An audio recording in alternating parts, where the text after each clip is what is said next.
ST Coilovers for the Subaru. They're high middle of the road. They're actually owned by KW. They're bought by KW. So apparently, supposedly, these lowest end STs are really similar to KW variant 1s, V1s that a lot of guys run on some higher performance cars, just with a slightly different body, shock body. So if you take a look here, it's going to be pretty high quality. They're built really well. I'm thoroughly impressed by the suspension. I typically, for a lot of cars, I'll do inexpensive things like Racelands, things like that, but wanted to step it up and do a little bit nicer on this one. Height adjustability is about 1 to 2 inches in the front and just over 1.5 inches in the rear. So highly adjustable as far as height goes. There isn't damping adjustments. There is some decent damping technology inside of here, but no adjustable camber either. There are less expensive ones that you can get that will have, they'll go a little bit lower and they'll have a little bit more adjustability. But as far as camber and things like that go, I don't need any of that. I don't want to go so low or have an aggressive fitment wheel where I need camber in order to run the wheel, and I'm not going to be adjusting camber for the track. So I really wanted something that, you know, could put up with daily abuse and was well built, and you know, these were right at the top of my price range there. So let's go install them.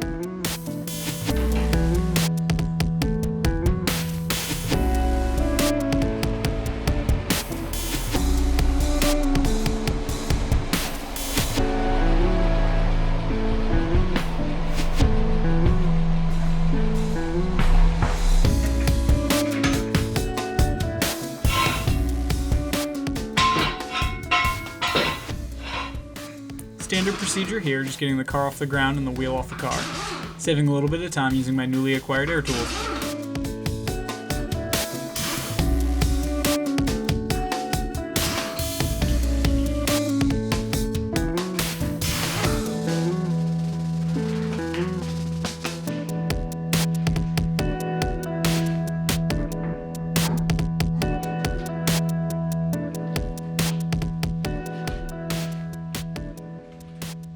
So dropping the front suspension shouldn't be too bad in theory. There's 2 big 19 mil nuts and bolts here. And then there's a couple of 12 mils that looks to be holding on some of the brake line and probably a wheel speed or ABS sensor here. And then up in the bay, move you guys up here. Up in the bay, you're going to drop these 3 12 mil bolts as well. And then I have a new strut mount here to prevent some of the clunking that was going on. So let's get that out.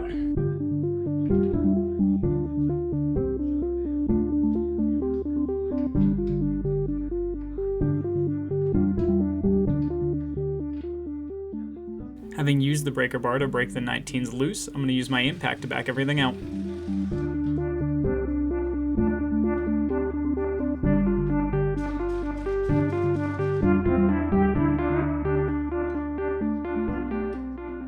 The smaller 12mm bolts also have a little bit of corrosion and need to be broken loose.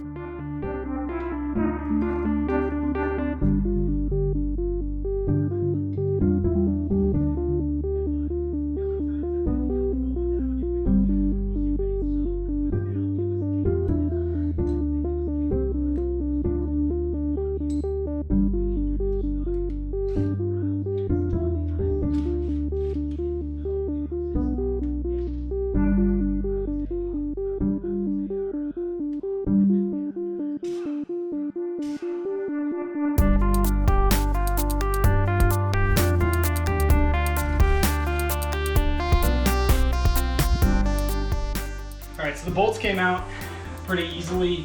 The 12 mil bolts came out pretty easily. The bigger 19s are in there pretty good, which I expected to be a little bit of a challenge. So if you're doing this, I usually spray, I already went over and sprayed the other side with lube. Spray it with some lube, get a decent sized hammer. Rubber mallet I typically start with. It doesn't have the shock factor that a large hammer does, but also makes less noise. So if I can get away with it, I will. But a big drive like this, that's metal, It'll knock some of that corrosion loose that's in there that's making it hang up. So I'm gonna loosen the top and then pull these out, and we should be able to take a look at the new front suspension. I'm just gonna count threads to line it up and get it in, and then we'll adjust ride height once everything's on the ground and it's had a day to settle. Just get these 30-12 mil loose real quick.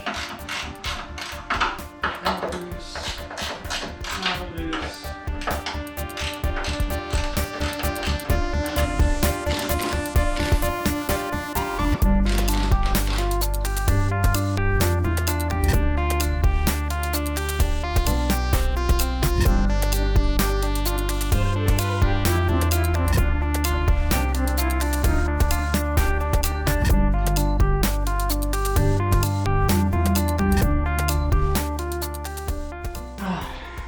Little tip for getting these off, I left the nuts slightly on the top, slightly on, so I could get these two bigger bolts out without too much tension on it. I wanted to be able to wiggle this a little bit, and if you take that top assembly off, all the weight's going to be sitting on those bolts, so it'll help you get those out when you have to do them.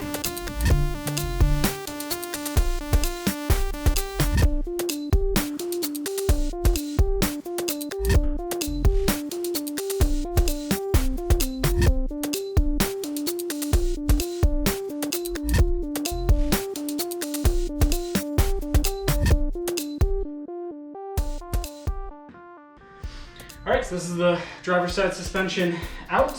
I can actually finally get the name brand of these springs. They are Epoch Engineering 248377, and the problem with a spring like this is that they're going to be compressing the factory strut, which is not what you want. It's designed and tested by Subaru to have a certain length of travel all the time, and constantly putting pressure on that is going to cause you problems.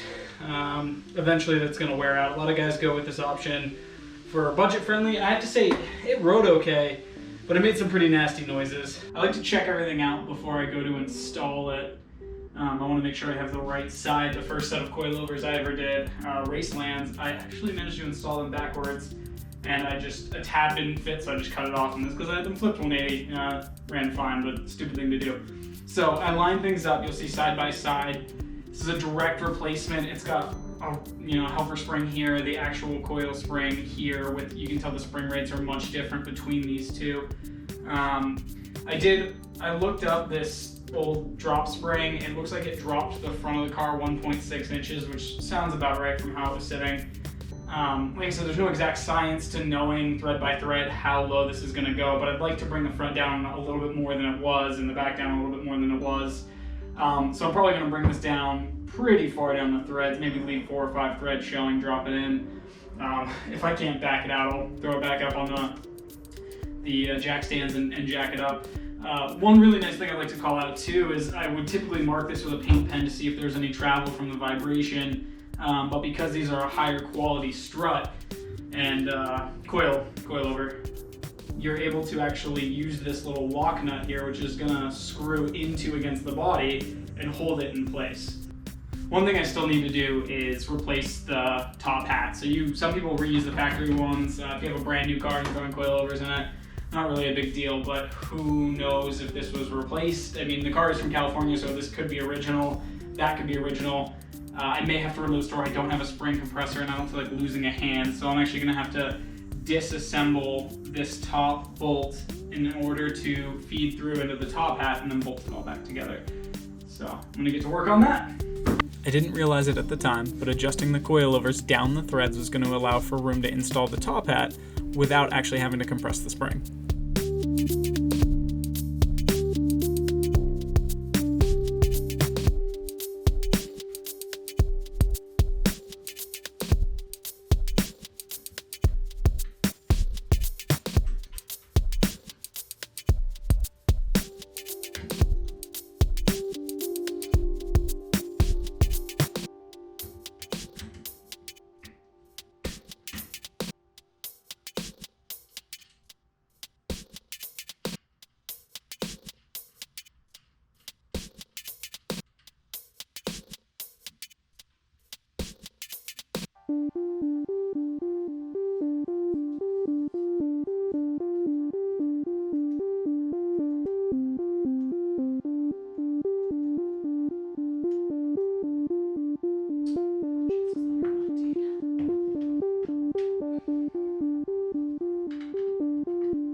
So installing a coilover by yourself can be kind of a pain in the dick.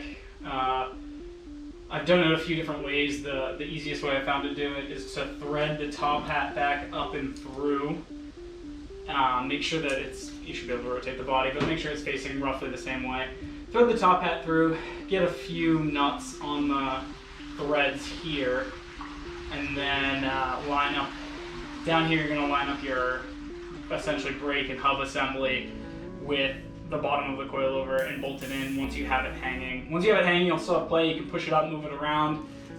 It makes it easier if you have something, holding it up, because if you bolt it together and then try to line it up and reach up above, it can be a real pain. And I've trapped a finger under there before and been unable to get out of the shop for some help. So that's how we're gonna do it.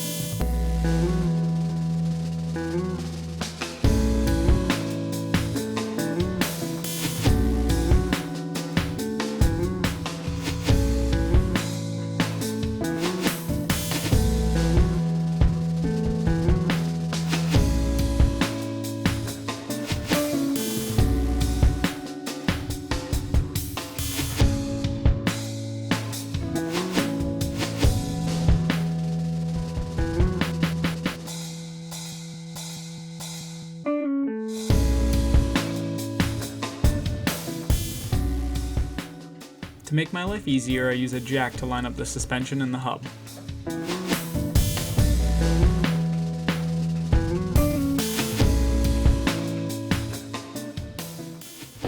Alright, so weirdly enough, one thing I was just double checking my math, the head of this bolt is thicker at one end, and on the factory suspension it went one way. On this suspension it's going this way, so we're going to have to see if we can make it work here.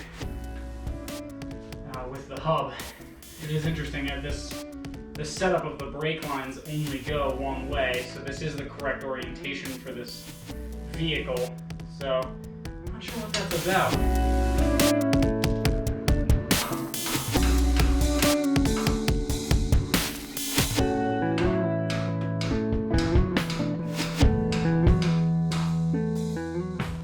I use the jack to adjust the geometry and align the bolt holes for easier installation.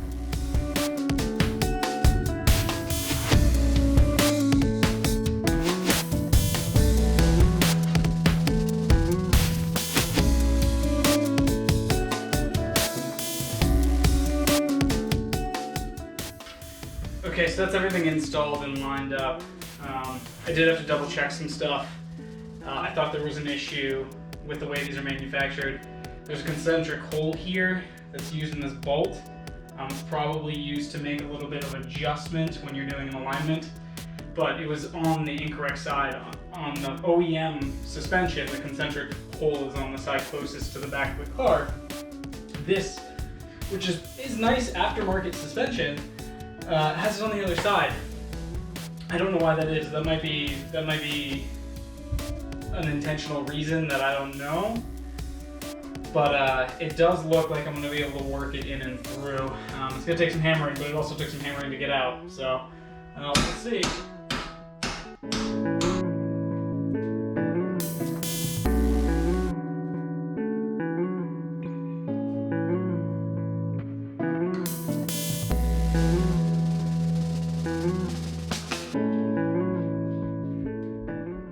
I'm going to use the impact to tighten things up and then drop the suspension from the jack and tighten up the top.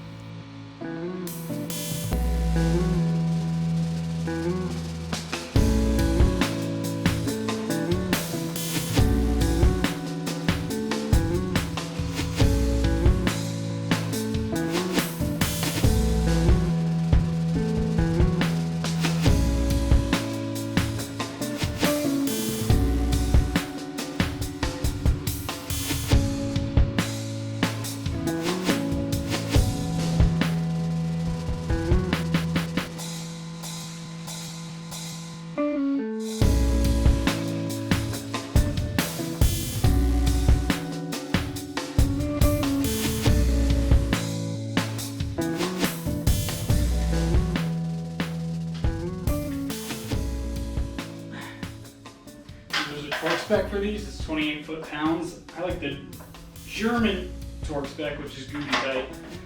And those feel good and tight to me. And that's it. Front's in and together. Looks like that concentric bolt I was worried about is going to work this direction. All I have left to do is line up these last couple of 12 mils and we will be good to go. So all I have left to do is tighten up these last couple of bolts, these 12 mils here. I'm gonna tighten these by hand. I do have a lot of power tools around me, as you can see. But if I have to line something up like I have to do with this ABS and this brake line, I like to make sure that everything is copacetic. I mean, anytime you're using power tools anyway, you obviously go like hand, just slightly hand tight, so you're not gonna gack the threads. So if I'm gonna line it up, I'm gonna use hand tools just because I'm starting it that way anyway.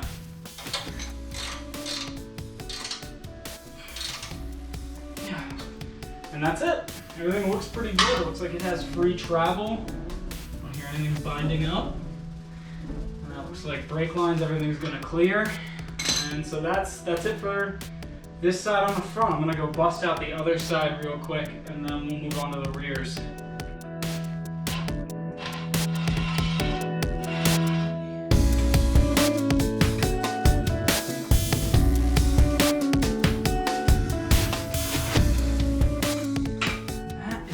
Front buttoned up and I like it. It's going to settle even lower when it rolls and after driving for about an hour. I like the fronts. So far so good. The springs, obviously they were manufactured, but they haven't had weight sitting on them, so they do like settle to a certain height. So we'll see what that looks like. We'll make adjustments as we need. If it rubs a little bit, I can work through it. That's the front suspension buttoned up and on the ground. Tune in next time while we do the rears. Thanks for watching. If you enjoyed the content, please hit the like and subscribe buttons below.